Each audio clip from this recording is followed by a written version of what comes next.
You know, have you ever wondered what true emotional mastery actually looks like? Like how a person can navigate the totally chaotic seas of our feelings with, calm and wisdom and real compassion?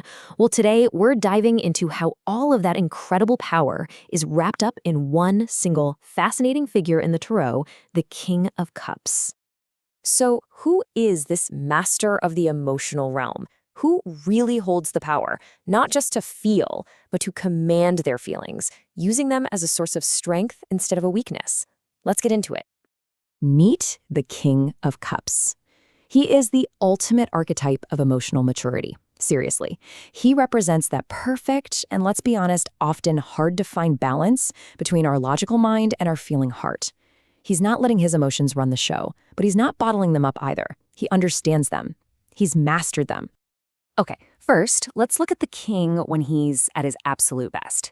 In his upright position, he is the very picture of balance. We're talking about a compassionate, wise, and super tolerant leader. A quick look at his upright meanings tells you exactly who this guy is. He's mature, he's calm, he's diplomatic, and he is incredibly family-oriented. This is someone who is generous with everything he has and is just fiercely loyal to the people he cares about. So if you were to meet him, what would he be like? Well, think of that person in your life who just has a calming influence. You know the one. He's an empathetic listener, he's easygoing, and he gives fantastic, solid advice without ever judging you. Honestly, he gets along with pretty much everyone and has very, very few enemies. So how does this energy actually show up in your own life? Well, in love, he represents a totally devoted and romantic partner. In your career, he's that supportive boss or colleague who just makes the whole workplace better. And for your own well-being, he points to emotional healing and a really powerful connection to your intuition. And this quote, it just nails his whole value system. He is way more focused on the emotional side of life, on connection, family, and well-being, than he is on chasing material stuff. You could say his riches are of the heart. But, every king has a shadow. Every single strength, when it gets twisted, can become a weakness. So what happens when this master of emotion completely loses his control? What happens when the crown slips and the cup spills? And this brings us to the reversed king. He's the embodiment of emotional chaos. This is where that deep well of compassion can turn sour and corrupt into outright cruelty. It's a dark turn. And these traits, wow, they show a complete flip of his upright self. We're talking emotionally immature, unkind, and cold. And at his absolute worst, he becomes controlling, manipulative, even a cheater or a con man.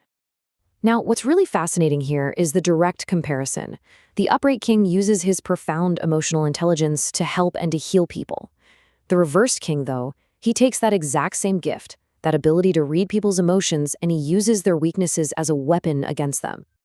And that makes him so, so dangerous. He can seem charming and kind on the surface, but underneath all that, there's a hidden dark side. He's a manipulator who can become vindictive and spiteful the second he doesn't get what he wants. He is definitely not someone to be trusted. And this kind of chaos is never contained. It creates a massive ripple effect. In love, it can lead to instability or even abuse. In a career, it breeds ruthlessness. Health can really suffer, sometimes leading to addiction as a way to cope. And financially, he either becomes the con man or becomes vulnerable to one. Okay, so with these two starkly different versions in mind, let's get a little more practical. How can you interpret the King of Cups when he shows up in your life? This table gives us a really clear side-by-side look. So in a love reading, is he the devoted partner or the controlling one? At work, is this person the respected colleague or the ruthless, unstable boss? This card is asking you to look honestly at the emotional dynamics that are at play. So what's the big takeaway here? It all comes down to emotional accountability. Whether he's upright or reversed, the message is to take responsibility for your emotional state, to consciously choose compassion over manipulation and self-awareness over just reacting to things. You see, the King of Cups isn't just some character. He's holding up a mirror to us. He shows us our own potential for emotional greatness and our capacity for emotional chaos. And that brings us right back to the central theme. This card, really, in its essence, is all about that crucial, delicate balance between your head and your heart. It's about putting our thoughts and our feelings together to achieve real wisdom. And please, this is so important to remember. Drawing the reversed king is not a life sentence. It is not a rigid destiny. It's simply a reflection of your current emotional state, which gives you the awareness and the power to change course. So, I'll leave you with this question to think about. Which king is present in your life right now? Are you, or maybe the people around you, embodying that balanced, compassionate leader? Or has a little bit of chaos started to spill from the cup? The answer to that, well, it reveals where your true work really lies.